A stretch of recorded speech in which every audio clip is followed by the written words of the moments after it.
മിക്ക പ്രവാചകന്റെ പുസ്തകത്തിൽ നിന്നുള്ള വായന 1-ാം അധ്യായം. സമറിയായ്ക്കെതിരെ ആരോപണം.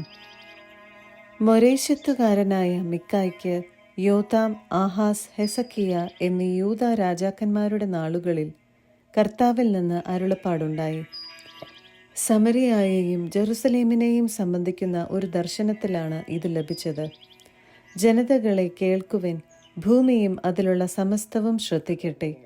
ദൈവമായ കർത്താവ് തൻ്റെ വിശുദ്ധ ഭവനത്തിൽ നിന്ന് നിങ്ങൾക്കെതിരെ സാക്ഷ്യം വഹിക്കട്ടെ. കർത്താവ് തൻ്റെ വിശുദ്ധ സ്ഥലത്തു നിന്ന് പുറപ്പെടുന്നു. ഭൂമിയിലെ പൂജാഗിരികൾ ചവിട്ടി മെതിക്കാൻ ഇറങ്ങി വരുന്നു. അഗ്നിയുടെ മുൻപിൽ മെഴുകുപോലെയും കിഴുക്കാൻ തൂക്കിലൂടെ പ്രവഹിക്കുന്ന ജലം പോലെയും അവിടുത്തെ കാൽച്ചുവട്ടിൽ പർവ്വതങ്ങൾ ഉരുകും, താഴ്വരകൾ പിളരും. യാക്കോബിൻ്റെ അതിക്രമവും ഇസ്രായേൽ ഭവനത്തിൻ്റെ പാപവുമാണ് ഇതിനു കാരണം. എന്താണ് യാക്കോബിൻ്റെ അതിക്രമം? അത് സമറിയ അല്ലേ? എന്താണ് യൂദാ ഭവനത്തിൻ്റെ പാപം? അത് ജെറുസലേം അല്ലേ? അതിനാൽ ഞാൻ സമറിയായെ വെളിമ്പ്രദേശത്തെ കൂനയാക്കും, മുന്തിരി കൃഷി ചെയ്യാനുള്ള സ്ഥലം തന്നെ. അവളുടെ കല്ലുകൾ ഞാൻ താഴ്വരയിലേക്ക് വലിച്ചെറിയും, അവളുടെ അസ്ഥിവാരങ്ങൾ ഞാൻ അനാവൃതമാക്കും. അവളുടെ വിഗ്രഹങ്ങൾ തച്ചുടയ്ക്കും, അവളുടെ വേദനം അഗ്നിയിൽ ദഹിപ്പിക്കും. ബിംബങ്ങൾ നശിപ്പിക്കും. വേശ്യയുടെ വേതനം വഴിയാണ് അവൾ അവ സമ്പാദിച്ചത്. വേശ്യയുടെ വേതനമായി അത് തിരിച്ചു കൊടുക്കും. ജെറുസലേമിനെ കുറിച്ച് വിലാപം. ഇതോർത്ത് ഞാൻ ദുഃഖിച്ചു കരയും. നഗ്നനും നിഷ്പാദകനുമായി ഞാൻ നടക്കും. കുറുനരികളെ പോലെ ഞാൻ നിലവിളിക്കും, ഒട്ടകപ്പക്ഷികളെ പോലെ ഞാൻ വിലപിക്കും. എന്തെന്നാൽ അവളുടെ മുറിവുകൾ ഒരിക്കലും സുഖപ്പെടാത്തതാണ്. അത് യൂദാ വരെ, എൻ്റെ ജനത്തിൻ്റെ കവാടമായ ജെറുസലേം വരെ എത്തിയിരിക്കുന്നു. ഗത്ത് നിവാസികളോട് നിങ്ങളിത് പറയരുത്, കരയുകയും അരുത്. ബേത്തിലെ യാഫ്രായിലെ പൊടിമണ്ണിൽ വീണുരുളുക. ഷാഫീർ നിവാസികളെ, നഗ്നരും ലജ്ജിതരുമായി കടന്നു പോകുവൻ. സാനാ നിവാസികൾ പുറത്തു വരുന്നില്ല. ബേത്ത് ഏസരിൽ നിന്നുള്ള വിലാപം നിന്നെ നിരാലംബയാക്കും. കർത്താവ് അയച്ച അനർത്ഥം ജെറുസലേമിൻ്റെ കവാടത്തിലെത്തിയതിനാൽ മാരോത്ത് നിവാസികൾ ഉത്കണ്ഠാഭരിതരാണ്. ലാക്കിഷ് നിവാസികളെ, രഥത്തിൽ കുതിരകളെ പൂട്ടുവിൻ. സിയോൻ പുത്രിയുടെ പാപത്തിനു കാരണം നിങ്ങളാണ്. ഇസ്രായേലിൻ്റെ അപരാധങ്ങൾ നിങ്ങൾ ആവർത്തിച്ചു. അതിനാൽ മൊറേശത്ത് ഗത്തിന് വിട നൽകുവിൻ. അക്സീബ് ഭവനങ്ങൾ ഇസ്രായേൽ രാജാക്കന്മാരെ നിരാശരാക്കും. മരേശ നിവാസികളെ, നിങ്ങളെ കീഴടക്കാൻ ഒരുവനെ വീണ്ടും ഞാൻ കൊണ്ടുവരും. ഇസ്രായേലിൻ്റെ മഹത്വം അതുല്ലാം ഗുഹയിൽ ഒളിക്കും. നിങ്ങളുടെ പ്രിയപ്പെട്ട കുഞ്ഞുങ്ങളെ പ്രതി ശിരസ്സ മുണ്ഡനം ചെയ്യുവിൻ. അവർ നാടു കടത്തപ്പെടും. അതിനാൽ കഴുകനെ പോലെ നിങ്ങളുടെ ശിരസ് കഷണ്ടിയാക്കുവിൻ. 2-ാം അധ്യായം. ചൂഷകർക്കെതിരെ. കിടക്കയിൽ വെച്ച് തിന്മ നിരൂപിക്കുകയും ദുരുപായങ്ങൾ ആലോചിക്കുകയും ചെയ്യുന്നവർക്ക് ദുരിതം. കയ്യൂക്കുള്ളതിനാൽ പുലരുമ്പോൾ അവരത് ചെയ്യുന്നു. അവർ വയലുകൾ മോഹിക്കുന്നു, അവ പിടിച്ചടക്കുന്നു. വീടുകൾ മോഹിക്കുന്നു, അവ സ്വന്തമാക്കുന്നു. വീട്ടുടമസ്ഥനെയും അവൻ്റെ കുടുംബത്തെയും മനുഷ്യനെയും അവൻ്റെ അവകാശത്തെയും അവർ പീഡിപ്പിക്കുന്നു. അതിനാൽ കർത്താവ് അരുളി ചെയ്യുന്നു, ഈ ഭവനത്തിനെതിരെ ഞാൻ അനർത്ഥങ്ങൾ ഒരുക്കിയിരിക്കുന്നു. അതിൽ നിന്ന് തല വലിക്കാൻ നിങ്ങൾക്ക് സാധിക്കുകയില്ല. ഇത് അനർത്ഥങ്ങളുടെ കാലമാകയാൽ നിങ്ങൾക്ക് തല ഉയർത്തി നടക്കാനാവില്ല. ആ ദിവസങ്ങളിൽ നിങ്ങളെ അധിക്ഷേപിച്ച് അവർ ദയനീയമായ വിലാപഗാനം പാടും. ഞങ്ങൾ തീർത്തും നശിപ്പിക്കപ്പെട്ടിരിക്കുന്നു.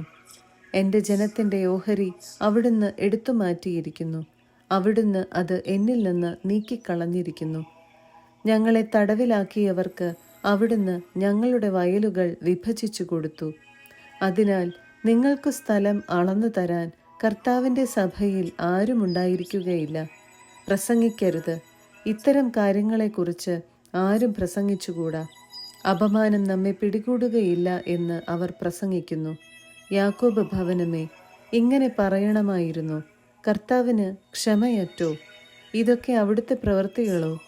നീതിനിഷ്ഠയോടെ വ്യാപരിക്കുന്നവന് എൻ്റെ വാക്കുകൾ നന്മ ചെയ്യുകയില്ലേ? എന്നാൽ നീ എൻ്റെ ജനത്തിനെതിരെ ഒരു ശത്രുവിനെ പോലെ വരുന്നു. യുദ്ധഭീതിയില്ലാതെ നിർഭയരായി കടന്നു പോകുന്ന സമാധാന പ്രിയരിൽ നിന്ന് നീ മേലങ്കി ഉരിഞ്ഞെടുക്കുന്നു. നിങ്ങൾ എൻ്റെ ജനത്തിലെ സ്ത്രീകളെ അവരുടെ മനോഹരമായ ഭവനങ്ങളിൽ നിന്ന് ആട്ടിയോടിക്കുന്നു. അവരുടെ ശിശുക്കളിൽ നിന്ന് എൻ്റെ മഹത്വം എന്നേക്കുമായി നിങ്ങൾ അപഹരിക്കുന്നു. നിങ്ങൾ ഇവിടം വിട്ടു പോകുവിൻ. വിശ്രമയോഗ്യമായ സ്ഥലമല്ല ഇത്. ഇവിടം അശുദ്ധമാണ്. ഇത് നിങ്ങളെ നശിപ്പിക്കും, സമൂലം നശിപ്പിക്കും. വീഞ്ഞിനെയും വീര്യമുള്ള പാനീയങ്ങളെയും കുറിച്ച് ഞാൻ പ്രസംഗിക്കും എന്ന് ആരെങ്കിലും പൊങ്ങച്ചം പറഞ്ഞാൽ അവനായിരിക്കും ഈ ജനത്തിനു ചേർന്ന പ്രസംഗകൻ. യാക്കോബേ, ഞാൻ നിങ്ങളെ എല്ലാവരെയും ഒരുമിച്ച് കൂട്ടും. ഇസ്രായേലിൽ അവശേഷിച്ച എല്ലാവരെയും ഞാൻ ശേഖരിക്കും. ആലയിൽ ആട്ടിൻപറ്റം എന്ന പോലെയും മേച്ചിൽ സ്ഥലത്ത് കാലിക്കൂട്ടം എന്ന പോലെയും അവരെ ഞാൻ ഒരുമിച്ച് കൂട്ടും. ശബ്ദമുഖരിതമായ സമൂഹമായിരിക്കും അത്. മതിലിൽ പഴുതുണ്ടാക്കുന്നവർ അവർക്ക് മുൻപേ പോകും. അവർ കവാടം തകർത്ത് പുറത്തു കടക്കും.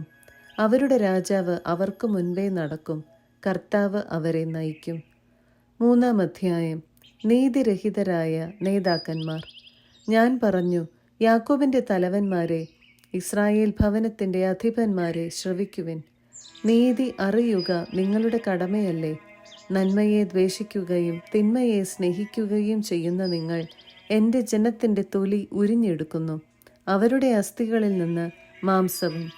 നിങ്ങൾ എൻ്റെ ജനത്തിൻ്റെ മാംസം ഭക്ഷിക്കുന്നു, തൊലി ഉരിഞ്ഞെടുക്കുന്നു, അവരുടെ അസ്ഥികൾ തകർക്കുന്നു.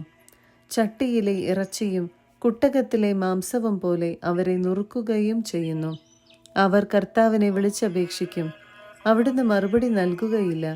അവരുടെ ദുഷ്കർമ്മങ്ങൾ നിമിത്തം അവിടുന്ന് അവരിൽ നിന്ന് മുഖം മറച്ചു കളയും.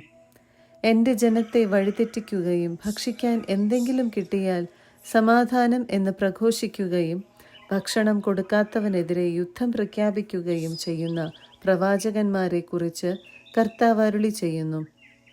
നിങ്ങൾക്ക് ഇനി ദർശനമില്ലാത്ത രാത്രിയും ഭാവി ഫലം അറിയാനാവാത്ത അന്ധകാരവുമായിരിക്കും ഉണ്ടാവുക. പ്രവാചകന്മാരുടെ മേൽ സൂര്യൻ അസ്തമിക്കും, പകൽ അവർക്ക് ഇരുട്ടായി മാറും. ദീർഘദർശികൾ അപമാനിതരാകും, ഭാവി പറയുന്നവർ ലജ്ജിതരാകും. ദൈവത്തിൽ നിന്ന് ഉത്തരം ലഭിക്കായികയാൽ അവർ വാ പൊത്തും.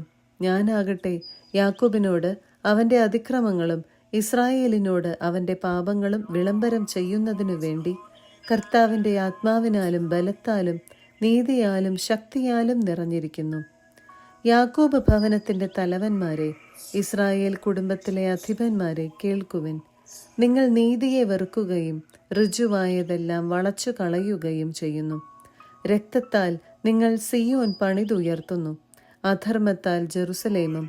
അതിൻ്റെ ന്യായാധിപന്മാർ കോഴ വാങ്ങി വിധിക്കുന്നു, പുരോഹിതന്മാർ കൂലി വാങ്ങി പഠിപ്പിക്കുന്നു, പ്രവാചകന്മാർ പണത്തിനു വേണ്ടി ഭാവി പറയുന്നു.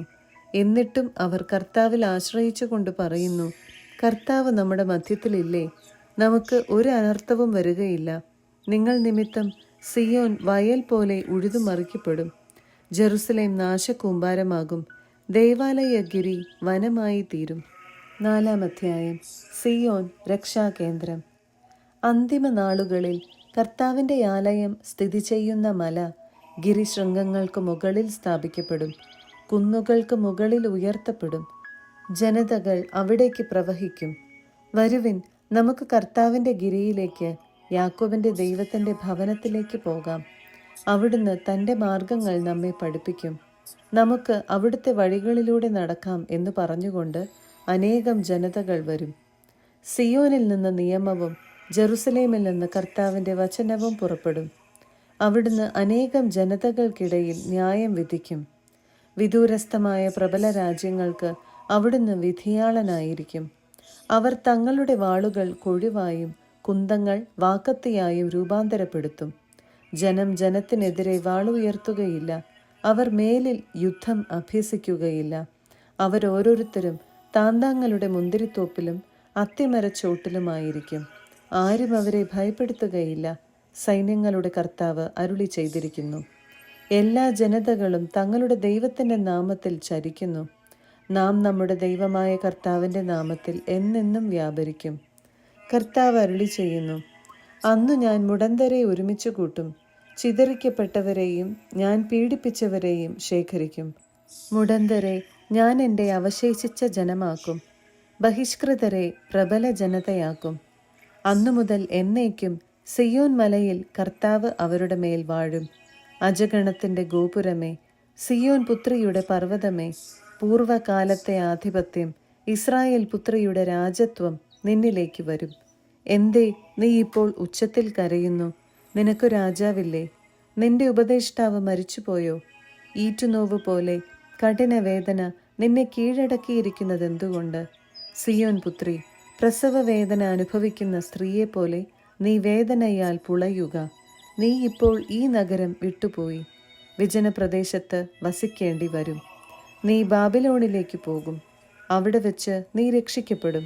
കർത്താവ് നിന്നെ ശത്രുകരങ്ങളിൽ നിന്ന് വീണ്ടെടുക്കും. അനേകം ജനതകൾ നിനക്കെതിരെ സമ്മേളിച്ചു പറയുന്നു, അവൾ അശുദ്ധയാകട്ടെ, നമുക്ക് അവളുടെ നാശം കണ്ട് സന്തോഷിക്കാം. എന്നാൽ കർത്താവിൻ്റെ വിചാരങ്ങൾ അവരറിയുന്നില്ല, അവിടുത്തെ ആലോചനകൾ അവർ ഗ്രഹിക്കുന്നില്ല. മെതിക്കളത്തിൽ കറ്റയെന്ന പോലെ അവിടുന്ന് അവരെ ശേഖരിച്ചിരിക്കുന്നു. സിയോൻ പുത്രി, എഴുന്നേറ്റ് മെതിക്കുക. ഞാൻ നിന്റെ കൊമ്പ് ഇരുമ്പും കുളമ്പ് പിച്ചളയുമാക്കും. അനവധി ജനതകളെ നീ ചിതറിക്കും. അവരിൽ നിന്നെടുത്ത കൊള്ള മുതൽ നീ കർത്താവിന് അർപ്പിക്കും. അവരുടെ സമ്പത്ത് ഭൂമി മുഴുവൻ്റെയും കർത്താവിന് നീ കാഴ്ചവെക്കും. 5-ാം അധ്യായം. വരാനിരിക്കുന്ന രാജാവ്. നിന്നെ ഇതാ കോട്ട കെട്ടി അടച്ചിരിക്കുന്നു. നമുക്കെതിരെ ഉപരോധം ഏർപ്പെടുത്തിയിരിക്കുന്നു. അവർ വടി കൊണ്ട് ഇസ്രായേൽ ഭരണാധിപന്റെ ചെകിട്ടത്തടിക്കുന്നു.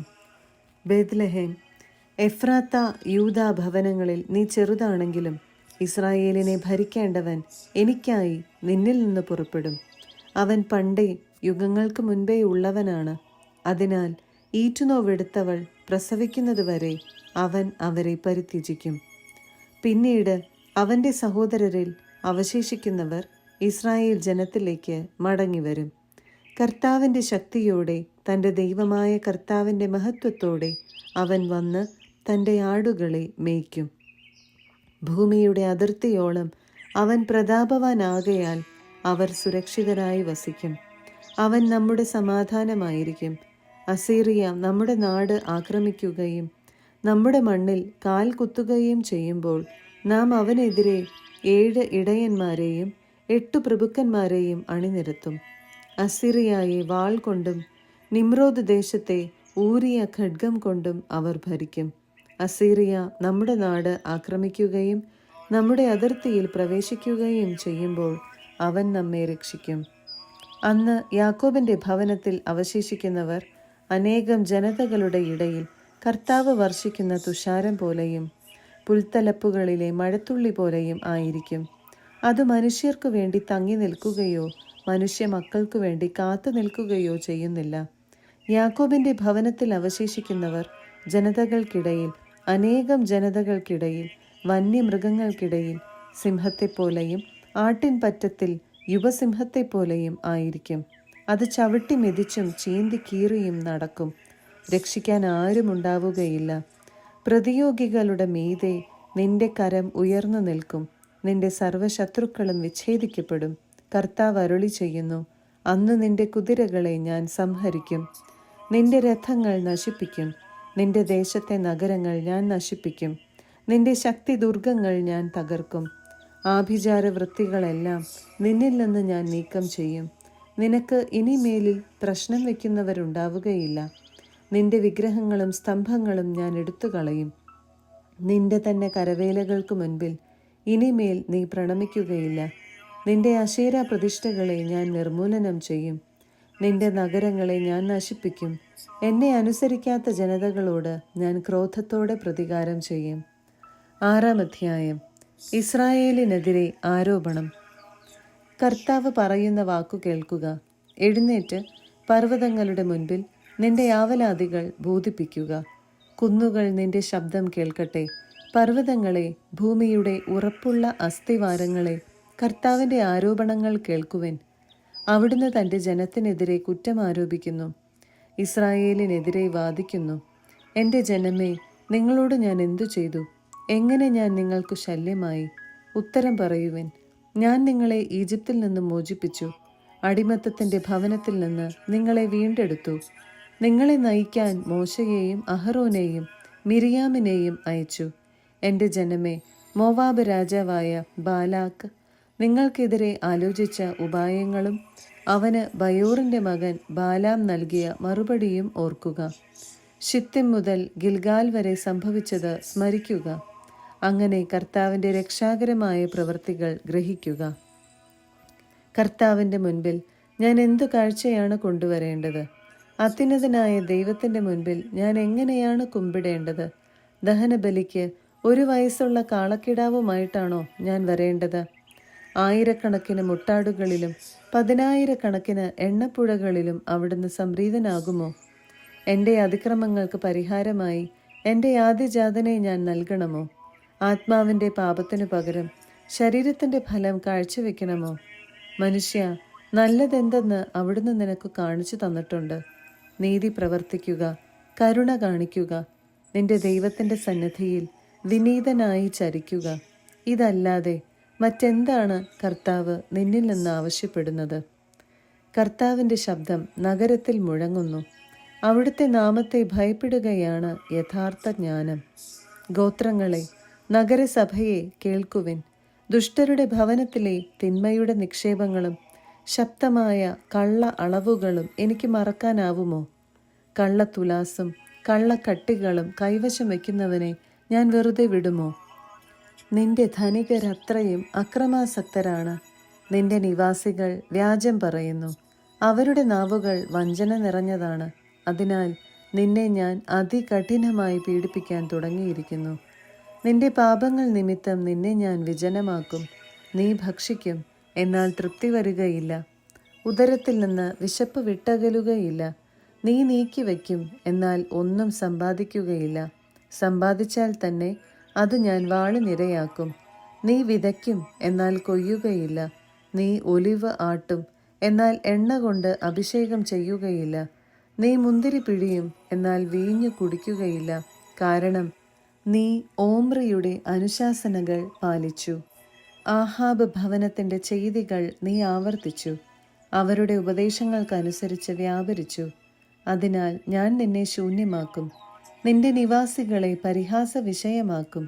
അങ്ങനെ നീ ജനതകളുടെ നിന്ദനമേൽക്കും. 7-ാം അധ്യായം. ജനത്തിൻ്റെ ധാർമ്മിക അധപതനം.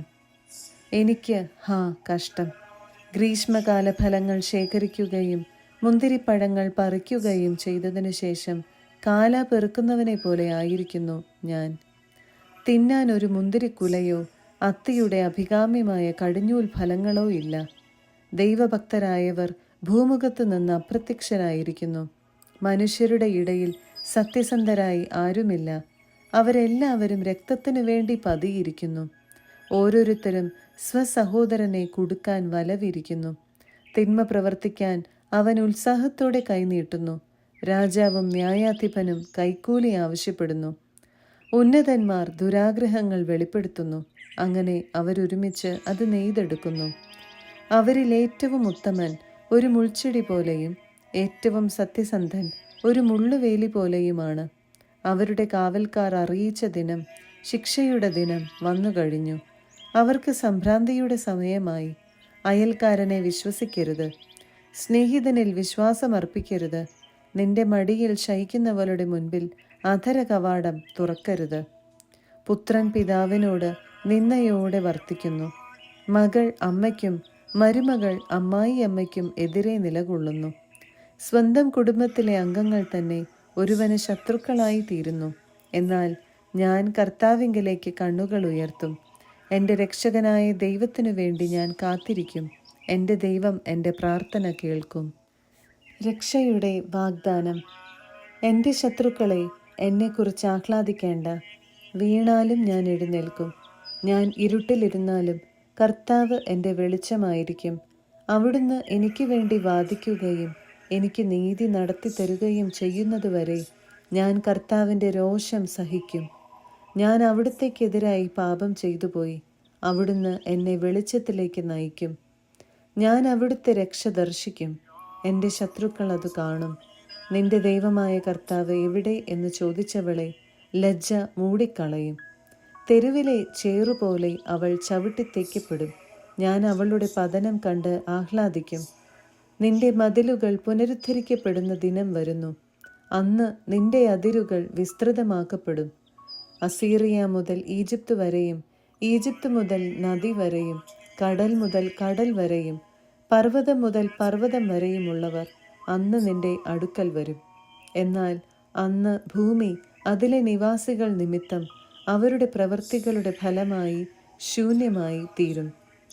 കാർമലിലെ വനാന്തരത്തിൽ ഏകരായി കഴിയുന്നവരും അങ്ങയുടെ അവകാശവുമായ അജഗണത്തെ അങ്ങയുടെ ദണ്ടുകൊണ്ട് മേയ്ക്കണമേ.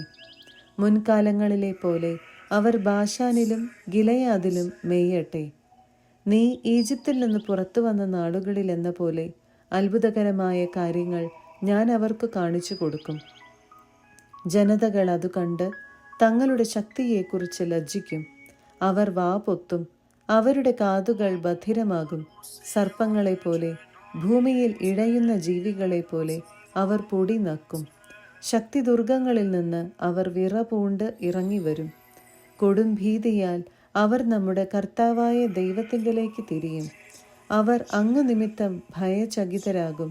തൻ്റെ അവകാശത്തിൻ്റെ അവശേഷിച്ച ഭാഗത്തോട് അവരുടെ അപരാധങ്ങൾ പൊറുക്കുകയും അതിക്രമങ്ങൾ ക്ഷമിക്കുകയും ചെയ്യുന്ന അങ്ങയെപ്പോലെ ഒരു ദൈവം വേറെ ആരുണ്ട്? അവിടുന്ന് തൻ്റെ കോപം എന്നേക്കുമായി വച്ചു പുലർത്തുന്നില്ല. എന്തെന്നാൽ അവിടുന്ന് കാരുണ്യത്തിൽ ആനന്ദിക്കുന്നു. അവിടുന്ന് വീണ്ടും നമ്മോട് കാരുണ്യം കാണിക്കും. നമ്മുടെ അകൃത്യങ്ങളെ അവിടുന്ന് ചവിട്ടി മെതിക്കും. ആഴിയുടെ അഗാധങ്ങളിലേക്ക് നമ്മുടെ പാപങ്ങളെ അവിടുന്ന് തൂത്തെറിയും. പൂർവകാലം മുതൽ ഞങ്ങളുടെ പിതാക്കന്മാരോട് വാഗ്ദാനം ചെയ്തിരുന്നതുപോലെ അങ്ങ് യാക്കോബിനോട് വിശ്വസ്തതയും അബ്രാഹത്തോട് കാരുണ്യവും കാണിക്കും.